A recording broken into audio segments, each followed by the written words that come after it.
Сәлем достар, каналыма қош келдіңіздер. Бұл видеода сіздерге тіс ауруын үй жағдайында емдеудің жолдарын айтатын боламын.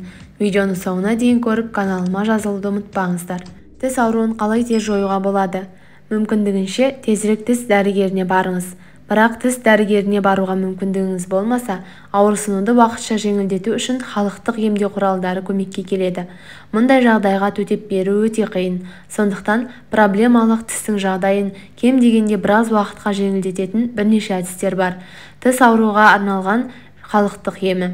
Ауырсынудан құтылу немесе кем дегенде оның қарқындылығын азайту үшін проблемалы аймаққа мұз жағыңыз, немесе аузыңызды салқын сумен шайыңыз. Сіз тісті жылыта алмайсыз, бұл ауырсынуды арттырады. Аузыңызды сода ерітіндісімен шайыңыз, яғни 200-250 мл суға бір шай қасық ас содасын қосыңыз, немесе тұзбен шайыңыз. Әсерді күшейту үшін ерітіндіге йодтың 2-4 тамшысын тамызуға болады. Нанның бір бөлігін сарымсақпен шайнаңыз. Нүктелі массаж жасаңыз. Тіс нүктелері бас бармақ пен сұқ саусақтардың арасында, құлақшаның астында, сұқ саусақтың жағында тырнақ астынан 2-3 мм төмен орналасқан. Қажетті әсерді алғанша осы нүктелерді ырғақты түрде басу керек. Түнде күшейетін тіс ауруы. Түнде нашарлайтын тіс ауруының ең ықтимал себебі пульпит. Бұл жағдайда жүйке орналасқан тістің жұмсақ тіндері қабынуға ұшырайды.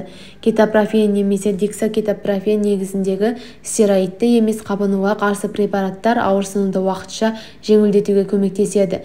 Кетанав, кетарол немесе дексалгиннің ауырсынуды басатын күші 1-2 таблеткасы 4-6 сағатқа дейін созылады. Ибупрофен, парацетамол, немесил, индомицетин негізіндегі препараттар мұндай күшті әсер етпейді.